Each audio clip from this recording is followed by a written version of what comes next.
Eric. Eric, it's so nice Hello. to see you. Ditto. It's crazy because I was looking and the last time we did an episode together on your podcast, it was January of 2021. It's been Yes, like almost a full 2 years. And almost it's a like, full year. Yeah. Yeah. no, two So, years. It was January oh, 2021. yes, it's 2 years. 2 years. When we Wow. last spoke, you were still getting your The certification? you were still working on your certification for the Yeah. coaching work. Yeah. Yeah. Wow. It's been that It's long? been that long. Gee. I mean, I did celebrate, yeah, the 2 year anniversary. And I remember, so when was I on your podcast? Do you Oh remember dear Lord, I don't recall. I could Yeah. look it up if you want me to, but I No, really no, don't no, no. recall. It's not important right now, but I was just like, because wasn't that long after that I was on yours. So really we Yeah, haven't we did. been Yeah, we did that. We did the the trade exchange, way yeah, back the when. Yeah. exchange. Yeah. Wow. Well, so how are you? Seriously, like how's things going in your world? No, things are going great. I similar to yourself with the podcast. No, with the certification. Yeah. I celebrated my 2 years of having my mental health practice.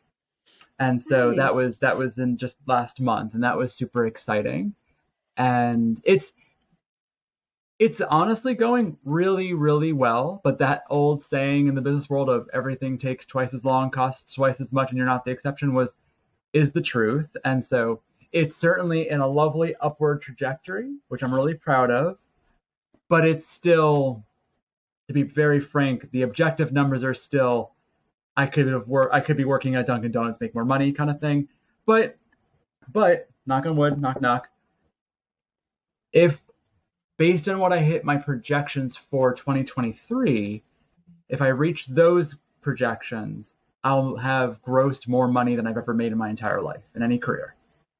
It's your So year. It's your yeah, well, year. from your lips to God's ears, and so Oh, yes. Yes. No, that's wonderful. I mean, yeah, I I'm right there with you. I'm right there with you. It's in well, tell terms me. of well, in terms of, I love this podcast, right? And I say I do it for fun. I do it because I love to talk. I do it because I love to get, the knowledge out there.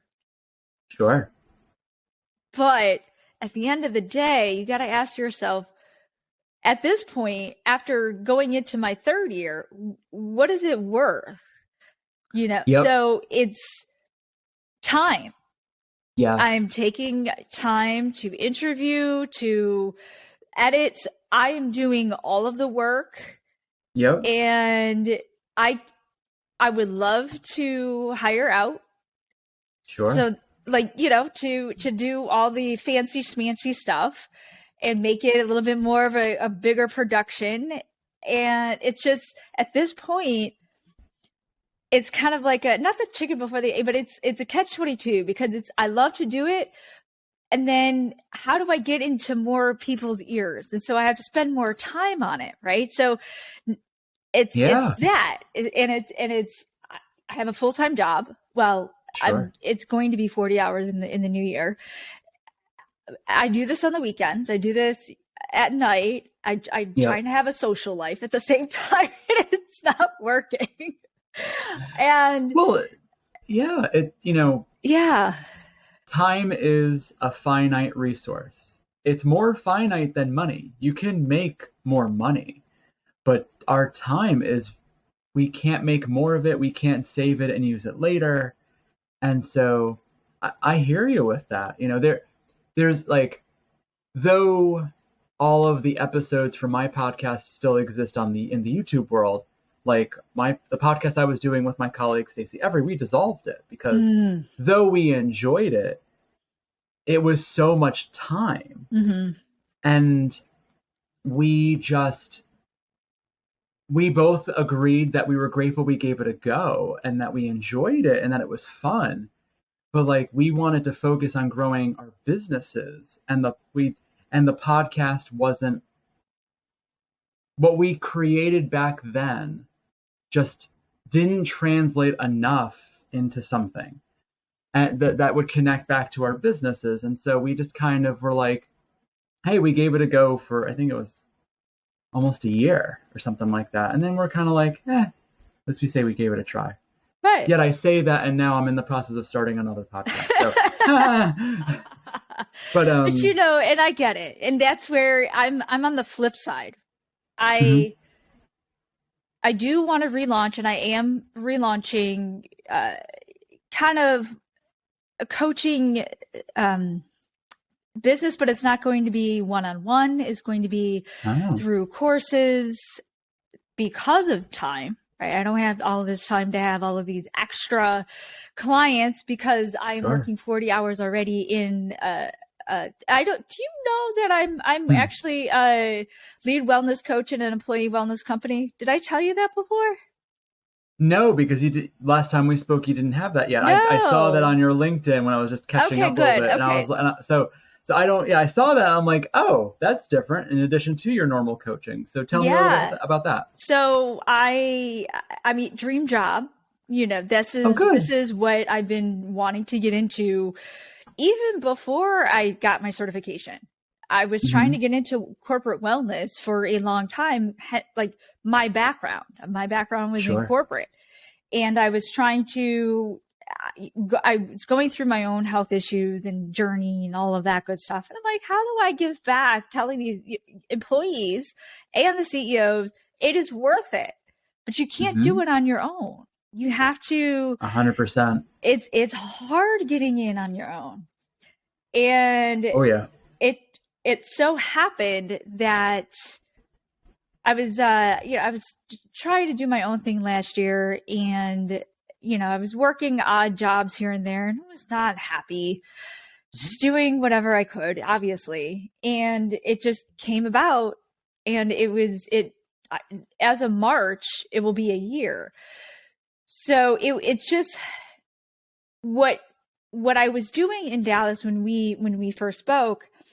I kind of had my own volunteering my own time, being a wellness coordinator for the employees. That helped me get this job. Nice. I did that on my own. Like I Googled things, I created things. I was like kind of trying to be, creative month to month. What does it look like? All of that. And so you have to look at your path, right? What you put out into the what you want out in the universe, it'll come back to you. I know people think that's woo woo. Well, but here's the thing though, because you are dead right. Because here's the thing. Yes, there's the woo woo component to this. So for all of people who are like, this is woo crap, and they turn off. Yeah, exactly. Bear with us for a second. When you think of like archery, if you're going to hit the target, you need to know where the target is. And so when it comes to building something like a business or a practice or a career or a family or et cetera, you have to sit down with yourself and really flesh out like what is the vision that you want for the future, so that you then, when you make decisions in your life, you can then base it off of, is that taking me towards my vision or taking me away? Because I can't tell you the number of people that I work with as from a client perspective, just people I know who they put all this effort into climbing a ladder, and then they're really high on a ladder, and then they're like, I don't even want to be leaning against this building. But then they're too scared to go down the ladder to then climb a different ladder that resonates more with them. And so, you need to have that intention put out there. And yes, there's people can say like the vision boards and stuff like that, it's all woo woo stuff, but it realigns you. It's the reason why you have it. It's so that, like, my husband and I did this. Mm-hmm. Like, we did the whole vision board thing in the early days of COVID. Mm-hmm. And so we both made them together, but we had our own boards, but we made them simultaneously. And thank God a lot of them matched up. And Yeah, right. you kind of want that with your spouse. That would have been a whole new chapter. I know, right? A whole other Whole conversation. other conversation, yeah. Yeah. But like, and we still have them in our kitchen. I can see the backs of them from where I'm sitting. And so we walk past them all the time. And like we had things on there like, you know, my husband wanted, like, we both had travel stuff. So he was like, he wants to go to Japan at some point. We wanted to go back to Portugal at some point. My heritage is Portuguese, so it's a beautiful country. We had, he wanted a certain breed of cat. The Scottish fold with little flopped ears, and I had like images that represented like contentment with life and and spirituality, pursuing of wisdom, building community, those kinds of things. And so like, almost 2 years have passed since we've made them. And now we can look at that. We can both look at that board and be like, we did that, we did that, we did that. These aren't as important anymore. So these can actually just go away. And all the like, and so like, because it's that constant reminder of like, we're putting in all this effort into life. Shouldn't we at least aim to things we want? Yeah.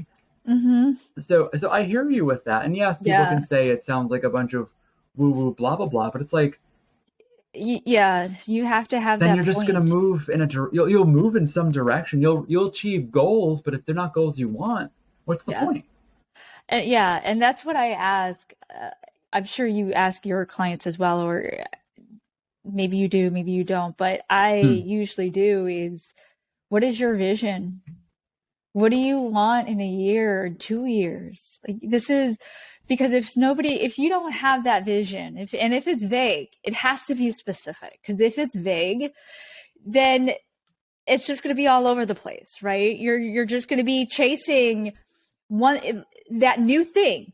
You're going to be chasing that new thing. If you don't know exactly specifically what you want, that new thing, that shiny new toy, that whatever is going to come, you're just going to gravitate towards that.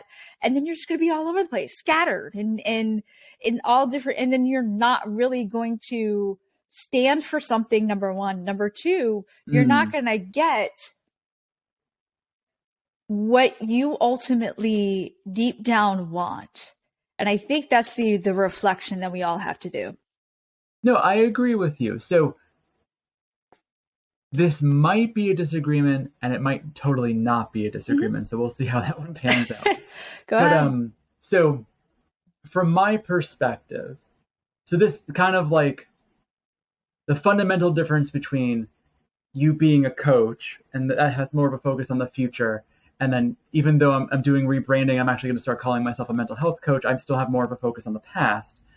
What I do with my clients is to get them to connect back again with hearing themselves, with being able to hear their inner guidance that ends up being obscured by expectations of others or from trauma and things like that. And so the part where there might be a difference in ideology, but maybe not, is the goals that when you're finding your purpose, I agree with you that this is going to sound really weird. The purpose needs to be clear, but it's going to be broad. And so, like, let me give a practical example. I'm going to use myself. So I've done a lot of this soul searching for myself as well. It's kind of how I work with my work, is like I try not to promote anything I haven't done myself in that kind of way. And so one of my goals for my life is to be my authentic self. So the goal has a level of specificity, but there's an infinite number of paths to take you there. Okay. And so that's kind of what I say to my clients is like, what I do with my clients when that's part of their journey is that they feel lost, they don't feel like they have a purpose, is I help them connect with themselves. I help them recognize activities and things that they're doing that really light them up. Yeah. And then I follow the rabbit hole with them until we hit the foundation. Like I keep asking them, like, why does doing this bring you interest? And then they're like, it's this. I'm like, well, why is that important? It's this. Yes. And it's like, well, why is that important? And then eventually you hit the bottom where it's like, I don't know, it's just this. Yes. And it's like, okay, now you take that and then you make that your aim, whatever it is. So like I said, with myself, it's, being my authentic self. And then you find the paths that you prefer that life will give you options for. Yeah. Because like another one of my purposes in life is to help other people. There's an infinite number of ways you can fulfill that. Right. I just happen to go down the path of mental health. Like I could have been a nurse even, but I have no interest in the medical field in that capacity. I could be a mortgage lender. I'd still be helping people buy homes. Right. I could be a carpenter. I'd still be helping them build homes and things like that. And so that's kind of, so does that differ from what you've described? Yeah, I mean, or are we, it's not, it kind of, I get what you're saying, and it kind of doesn't, because when I talk about specificity, if I can say that word, I am talking about, like you said, getting down 7, 8 layers. Yes. And being, so that specific thing is what they actually have deep down inside them. So yes. Then whatever life, I don't want to say whatever life happened, because, yes, you can't control everything. There's just obvious reasons you can't control everything. Yep. But you know that specific, your authentic self, your who you are, your specialties, who you are as a person. Like, what do you like? What do you dislike? What triggers you? What do you love? What do you see in other people? And all of these things, are you heart-centered? Are you more logic, and then what does that look like for you in your life? And that is, but that takes, again, that self-reflection, right? Those questions that you need to ask, yourself. And this is why I love what I do, and I'm sure you do too, is because we're there for that other person when they do find that. And it's that, go ahead. That watching someone transform into their higher self is the most amazing thing to experience. Yeah. And it's just, for ethical reasons, it's unfortunate that can't be shared in a public exactly way. Exactly. It can be shared from a testimonial perspective, where the person who's done the work, can claim how much they've changed. Right. But like, it's like, I say it all the time to my clients, like, it's an honor to walk beside them on this journey. They're doing the hard work. Yes. I'm just walking with them on the path and encouraging, saying, encouraging them to, keep going. Like it's always, it's never ending. It's never ending. It's never ending. It's never ending. It's never ending. And that's a big part of it too, when it comes to fulfilling one's purpose. Your purpose should be something that cannot end. Because from a psychological perspective, from an actual biochemistry perspective, when it comes to the dopamine system in our brains, which gives us that sense of satisfaction, we get the most satisfaction not at the completion of a goal, but at the pursuit of the goal. Oh. And so if you set your goal of, I want to make $100,000 a year, because that goal is something that can be obtained, it may be difficult, but it can be obtained. Right. When you reach that goal, you turn into the dog that caught the car. And then you feel lost. That the moment of celebration comes and goes, and then you feel you have nothing left. And so, but if the goal is something that can keep going, yeah, like, helping other people, like being authentic with oneself, with your mind, that never ends. Right. It never ends. No. You can keep on going. And all the while, every time you have those tangible victories in those directions, you keep hitting those dopamine hits, which not only make you feel awesome, it encourages you to keep doing that. And then all the garbage that is life that's unavoidable, you can get above it. Right. Or block it. And then yeah. And block it, because we're never going to erase crime, and we're never going to erase cruelty. We're never going to erase pain and death and disease. We're doing decent jobs on all those fronts, but there's no time anyone would want to go in the past where any of that's better. Right. Like no, none. Right. For any of those metrics. Maybe where in the world that might be a different story. But at the same time, it's that pursuit. It's that pursuit of those things.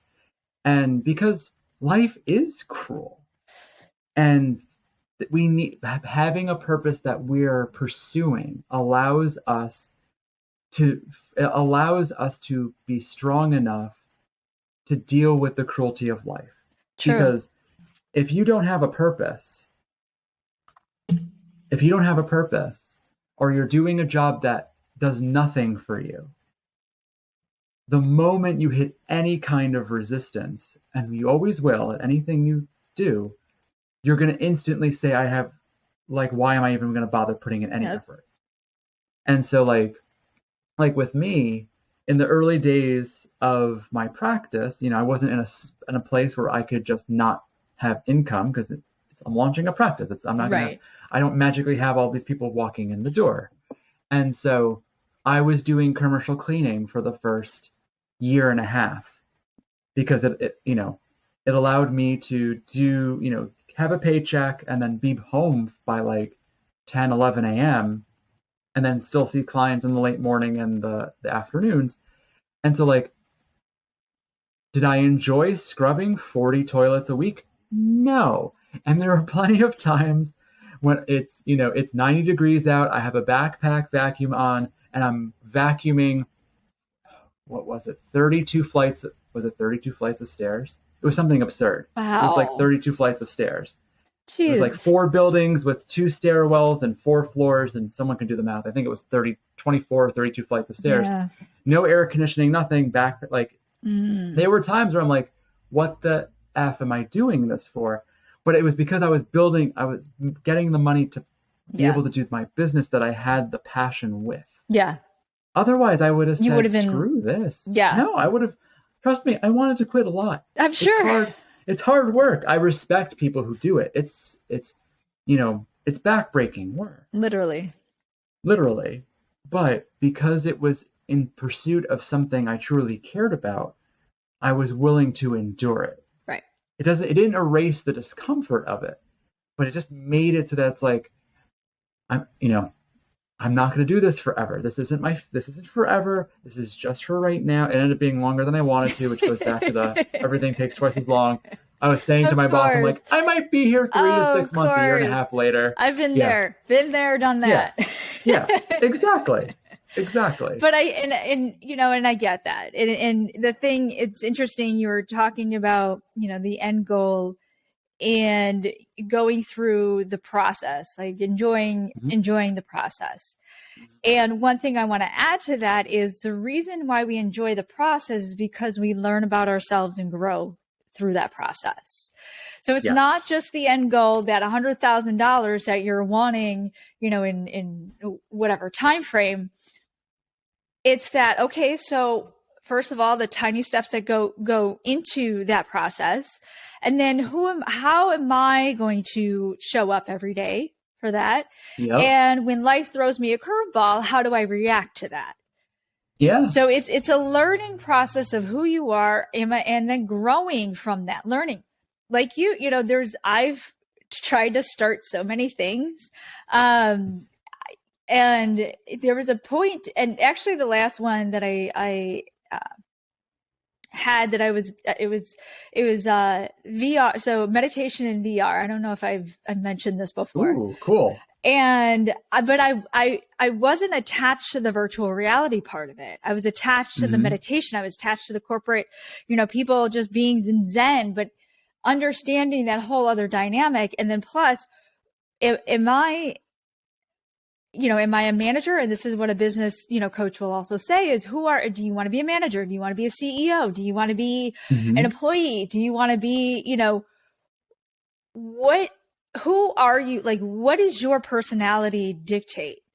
Yep. And I love owning a business, but I think I love the bigger picture of it all, Mm-hmm. and then having other people kind of do this the detail work. Well, But no, and yourself through that. You work, and yes, that's what you do. You try things, yes, you experiment, you take risks, and that's the only way you're going to know who you are and what your path is going to be. 100%. And here's the thing: we all fit into one of those roles, and you were using, the archetypes from the corporate world and of that.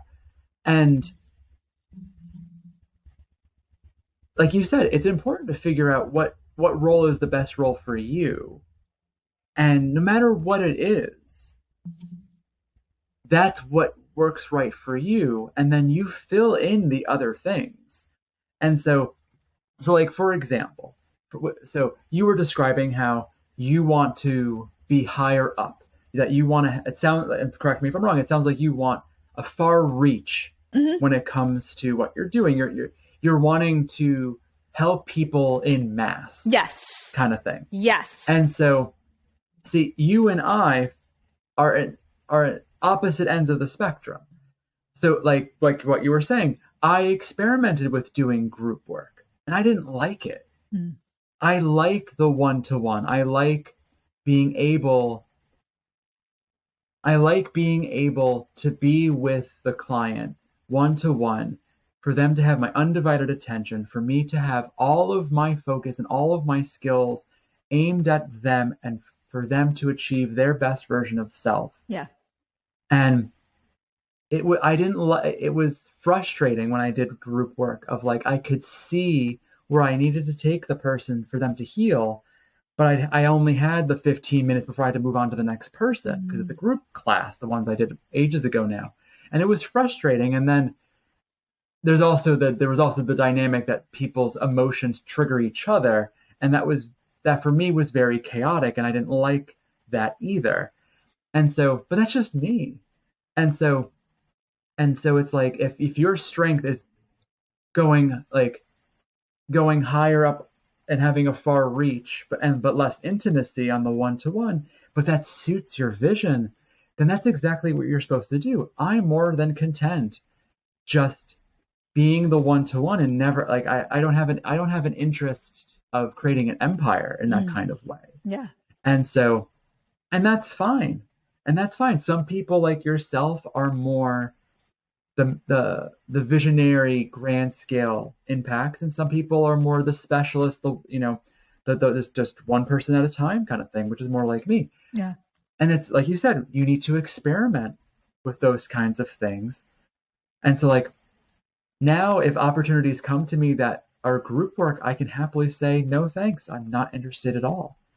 And same with yourself. You might get to a point where you don't, if you haven't already, where you're like, you know what, I don't want any one-to-one client. It's not filling me up in the same kind of way. Well, I don't mean to cut you off, but No, go for it. that one-on-one does,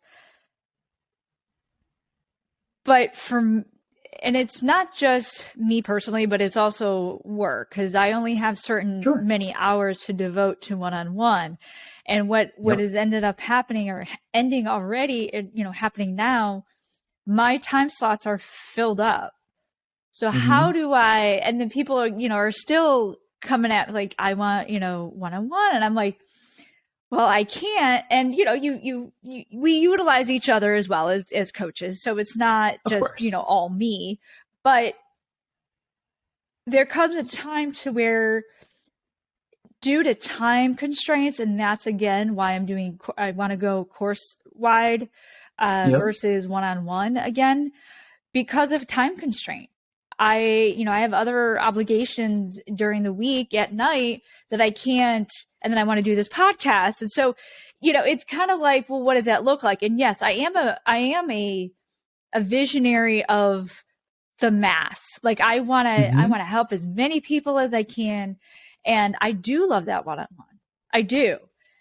But I also think that I did a speaking engagement a year ago here, and it was kind of like a mini coaching, a group coaching session with among women, so it was my clientele. Yep. And I was doing this, and 15, 20 people, I think, women showed up. And it was like I was asking questions, talking about, the stress and all of that. And they amongst themselves, like, blurted, so the only problem with that too, and I'm kind of like thinking, because a lot of people don't want to get really into personal life In a group setting. So Yeah, that is it's where a lot of trust is there. yeah, Needs to be there, exactly. Yeah. So that is where it's kind of like, okay, so what do we do? Like, do we go back to that one-on-one? Do I go back? So it's kind of restructuring. But to your, kind of adding on to what you're saying is, yes, I'm one of those people that I want to encapsulate. I want to have that empire. I want to have that group dynamic. But then what does that look like for that individual?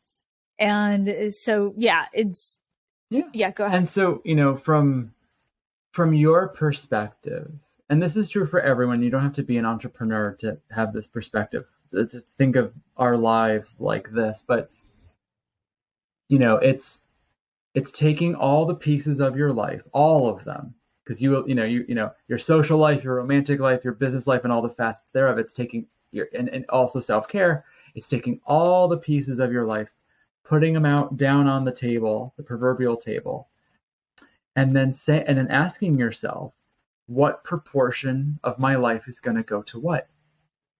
And so, and what, like on the business coaching side, guidance I've received is like, make your ideal weekly schedule, something that you would love to have every week for years, that you can sustain and that would fulfill you. And you have to ask yourself those questions of like with using yourself specifically, Elizabeth, it's like you have the job that you described, the full-time job, and it's asking yourself, do I want that to be a third of my life? Just about. It's a basic 40 hours a week, give or take. That's about a third of your working life is that, well, of your work available hours during the work week. And then you look and it's like, is that too much? Is that enough? Is that where I want it to be? And then you look at the stuff with your business and the podcast and be like, well, how much do I want to have going towards creating, in mass content, which would be like the webinars and stuff like that you've been talking about. How much do I want it to be the one-to-one client work? How much do I want it to be the podcast? And then, oh, God forbid, a social life and hobbies and stuff like that. What and social life? I know. Yeah, well, because here's the thing. Because here's the thing. I'm going to say this and it's going to piss off plenty of wellness people, and oh well. It bugs the heck out of me when people talk about work-life balance, because it implies you're going to give equal time to everything, and that's impossible. That's impossible. And that is actually not good. The better idea that I like to say is to have work-life harmony. Because when you're on vacation, because you should have that built in too, God forbid, when you're on vacation, the scale should be tipped towards yourself. And the work scale should go as close to zero as you can muster. But then, like, if you're in the middle of an intense project or something like that, the scales will tip the other way. And so, like, you always have to be in harmony with what's in need. So, like, if you have kids, if they're going, you don't want to be answering business emails while you're trying to watch them at the school play. Like, you want to be there. That's putting the scale up for that and turning it down for everything else. Otherwise, you're just detached and nothing feels satisfactory. You're distracted all the time and you're not engaged in anything. And then everyone else around you is like, you're not paying attention to me. And then not only is your own life miserable, you're pissing everybody else off. And so And so that's important to take that time and like just really ask yourself like how much am I willing to give to this or to that? Yeah. And that's hard. It's Right. really hard, Right, because you you got to know. prioritize, right? You got to what's priority, and truthfully, it's not always going to be the same thing each and every month or quarter. You're going to No, have no, it your, never is. it's going to be ebbs and flows, right? You're going to have Yeah, a really busy time and then your slow of season course. and then you're really busy. Um, and then, different priorities at different, Of times of the course. year. But yeah, it's just kind of like putting them in buckets, right? What is it? Yes. What is it? What speaks to me right now? So that's, what is really top. Let me rephrase that. Not just speaks to me, but what's needed out there in the world right now that I could um help with. And the only thing I will add on top of that, because Yeah. I do agree with you, and this is for all the empaths that are probably listening to this, you always, we need to be first. Yeah. The I, The I. I need to, we need to be first because empaths are very willing to just rip pieces of themselves apart to give to other people. The world's always going to have needs. And I agree with you and honor the importance of finding our niche to fulfill a need that we're willing to support.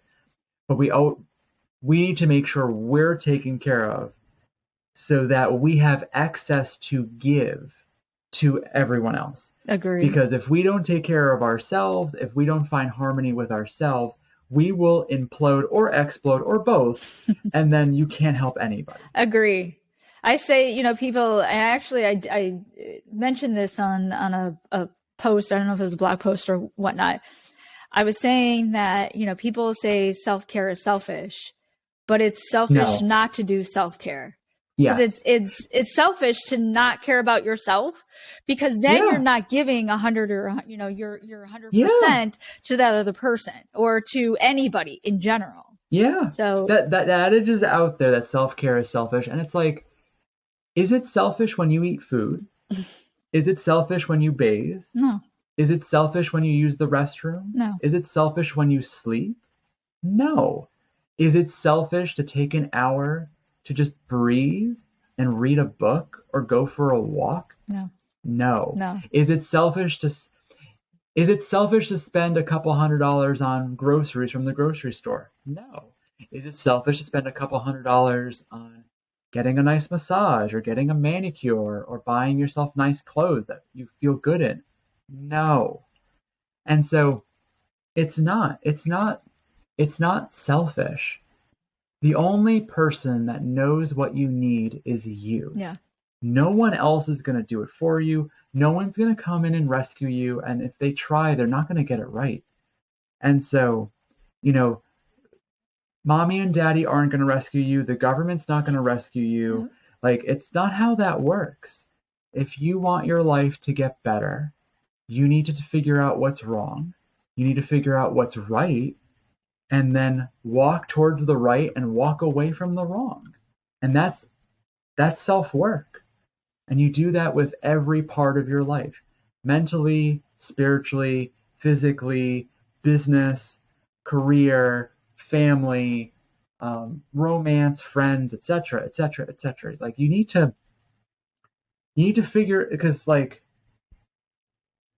I say this a lot, and this is more specific to mental health stuff, but I say this a lot, because people are probably listening being like, oh, come on, like that sounds too easy, blah, blah, blah, blah. And it's like, it's not, I'm not saying it's easy at all, but like I come across, and we can, every one of us can think of a person that's probably a lot of people, maybe ourselves, of thinking of a person who's living in their version of hell. We can all think of people who are in their version of hell. We can probably think of examples in our own life when we were in our own version of hell. We went way into the we should not have gone that way direction. And so we're the only ones that can walk out of that. And so I say a lot to people who are like, I have a friend or a family member who needs help. What do I do? And I say to them, people choose to live in their version of hell for as long as they believe they deserve to stay there. And there's nothing you can do as the outsider besides love them based on the role you have in their life. And to eventually, they have to hit their version of rock bottom for them to wake up. Like, even myself, I knew I had to work on myself. Back when I was 18, I ignored that for 15 years. And it wasn't until I had a horrific panic attack that shattered my entire life that I finally was like, I'm willing to do something about this. But it did take me basically getting a mental bat to the back of the head. And so you don't have to let it go that bad, but you're the only one who can do it. And you have to choose. Either because in a weird way, and I know people are going to be pissed. I'm going to say this, but I'm still going to say it. In a weird way, a lot of us are choosing to suffer. And I'm not victim blaming because I'm hearing that in the proverbial crowd that's not here. But it's like we can always make our lives worse because life's going to happen, circumstances are going to happen, and things like that. That's the out of control component. And so yes, there is a level of innocence when life hits you with the proverbial car or the literal car. But using the car analogy, if someone hits you with their car, and it was completely their fault or it was a complete accident, who's responsible for the physical therapy? The driver or you who got hit by the car? You. And it's like, it's you. Mm-hmm. So it's like, yes, it doesn't erase the fact that people are born in abusive households. It doesn't erase the fact that people have been abused physically or sexually. It doesn't erase any of that. But the only person who can pick the pieces back up and then heal and then move on is the person who was hit. Yes. And so it's not, once again, it doesn't erase the pain. It doesn't erase the innocence of the person that it happened to in the vast majority of cases. But you can't just say, if you just wrap the blanket around you of I'm the victim and there's nothing I could ever do about that, then that's the life you'll have for the rest of your life, that you're a victim. Yeah. And then you'll choose not to do anything. Yeah. That blanket can be I'm worthless. That blanket can be I'm not successful. That blanket can be I'm not smart. That blanket can be I'm not lovable. And whatever blanket you wrap yourself around in, guess what? That's the life you'll make. Yeah. And so you need to uncover and show those wounds sometimes. Yeah. Right? You need to. Yeah, and it's scary. It's hard. It's hard. Yeah, it's never easy.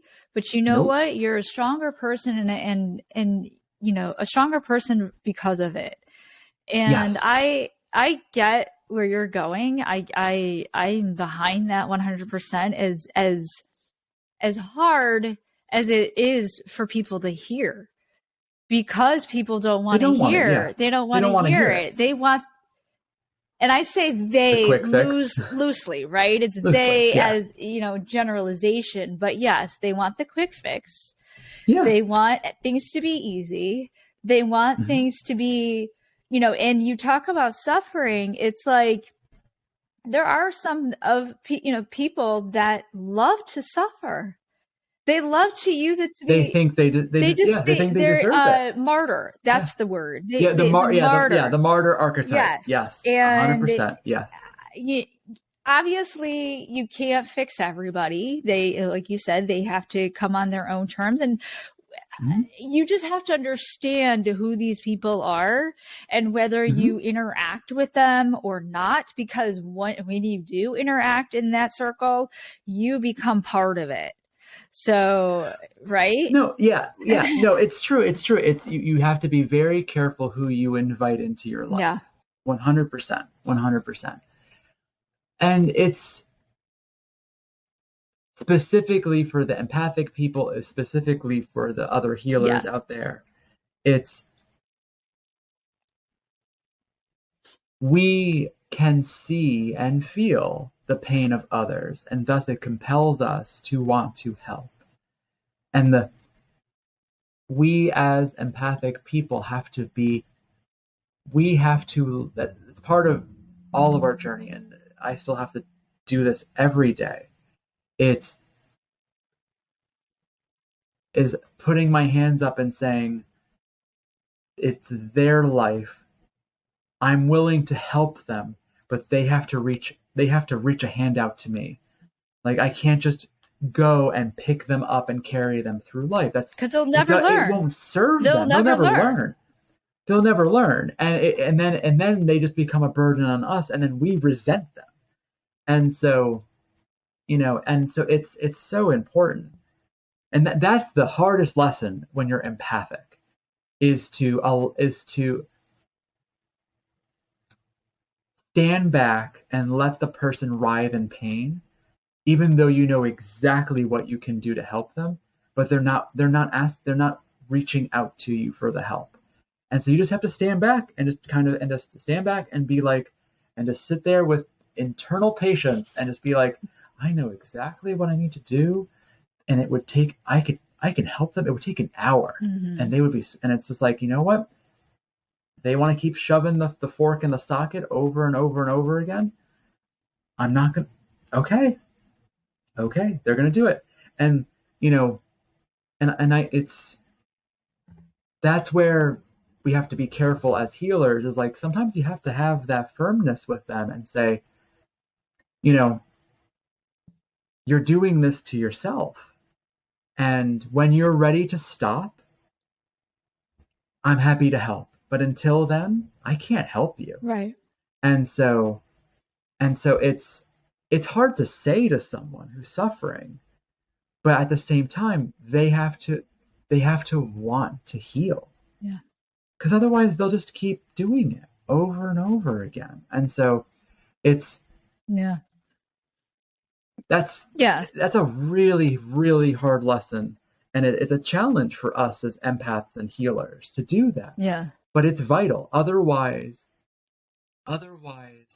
we become the archetype of the devouring mother, where we infantize the people in our life because they're not taking care of themselves, and we become that maternal figure, but in a way that contains them from growth. Yeah. And then we don't get what we need out of that either. And it ends up just turning into a toxic relationship. And that could be with family or friends or loved ones or whatever. And that's hard. That's hard. I can't tell you the number of times I've had to bite my tongue with my husband. Because like he'll be suffering through whatever. I'm gonna maintain his privacy, of course. I'll be very general. He'll be suffering through whatever, and I can see the piece, the lines that connect to what and stuff like that. I can't turn my insight off 100%, and I'll just be like, would you want a suggestion to help out? And he'll be like, no, and I'll be like, okay, and then I let him do what he's doing, yeah, and then I go and do my own thing, and I don't go into the rain cloud with him. Right. If he wants to manifest the rain cloud and be damp and cold and miserable, I'm going to go to my son and live my life. Right. And yes, we're side by side, but like otherwise we'd all be forever tethered to the misery of others. Yeah. And we don't want that. And we can't have that. We can't. Yeah.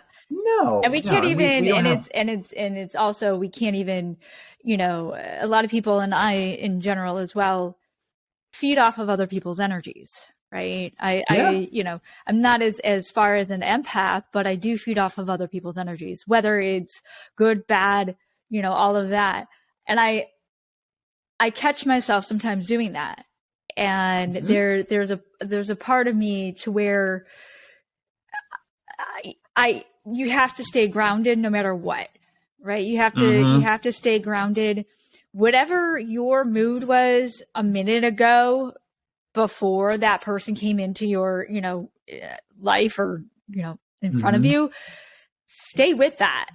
Don't go with their energy or with their mood. Yeah. Because that's not, because you have to have that balance, right? If they're in a great mood and Yes. you're in a bad mood, well, I mean, I guess getting into a great mood is better, but but I mean, it's also good to kind of like feel it, go through the motions or the emotions, and then get it. The healthier way is to get out on your own. You know what I'm saying? To get out on Yes. your own time, but get out, and then vice versa. If that person comes in and you're in a happier mood, we'll just be like, you know what, I'm here. I hear you. You know, but X, Y, and Z. No, a hundred Yeah, percent, because it's, if going with the first example, you're in a bad mood and you're around someone who's in a good mood, you're not resolving the source within yourself for the bad right. mood. So it ends up being you latching onto or kind of like basking in the warmth of the other It's an person and their emotion. emotion. Yes. Yes. It's an yeah, you're basking in their emotion. It's a distraction. That's all it is. It is the energetic and emotional equivalent of taking a pain pill. Mm-hmm. Yep. And it's like, well, yes, you feel better temporarily, but in the long term, it doesn't help you.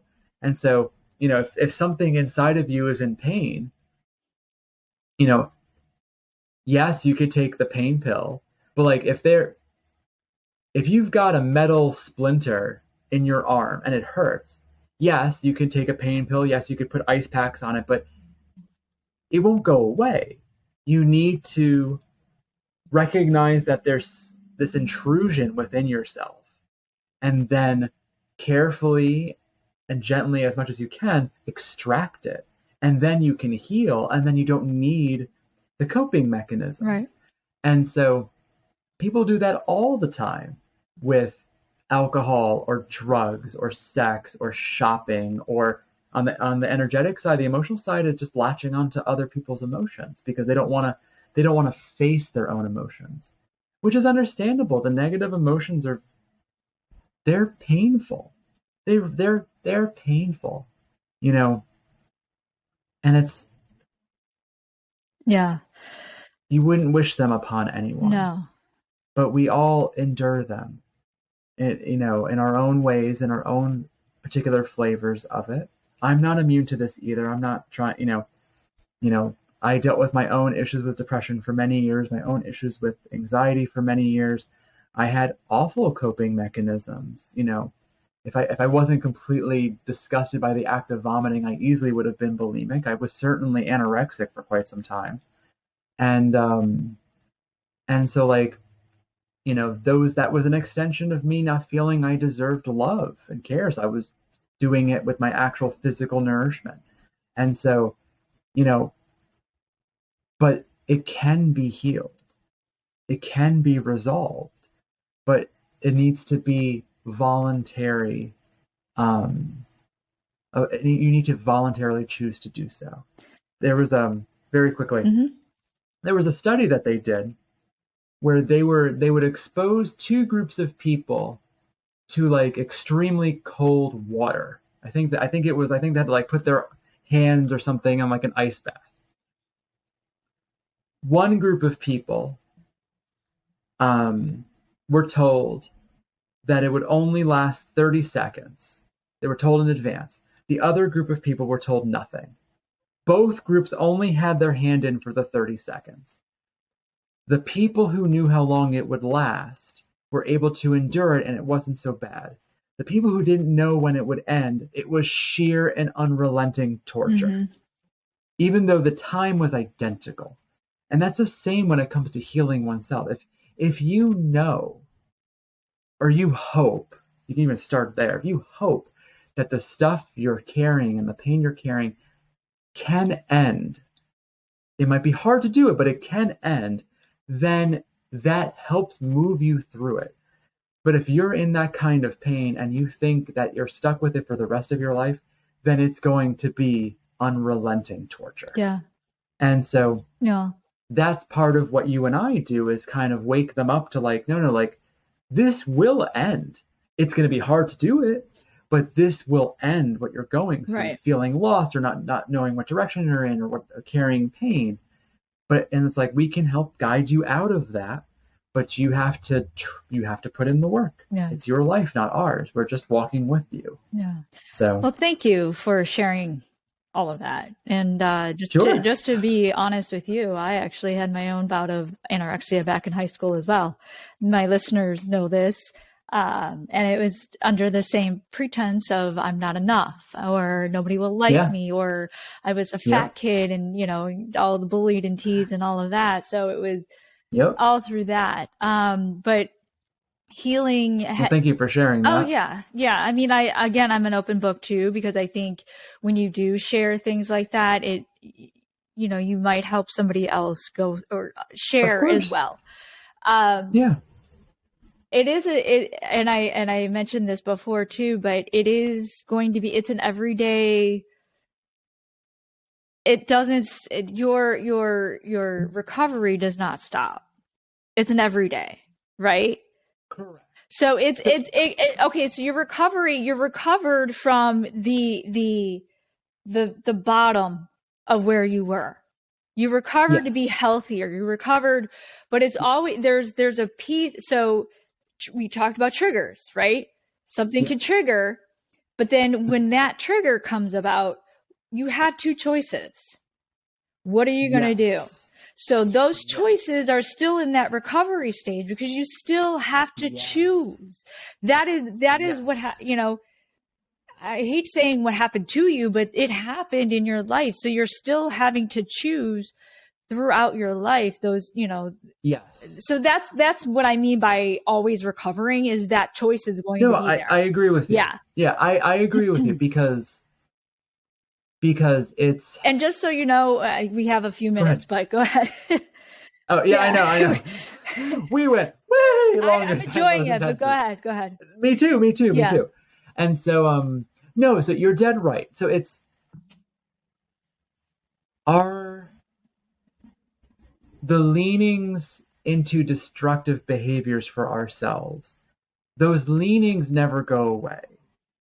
You know, if like with you and I, food was something that we use as a means to deal with emotional stuff.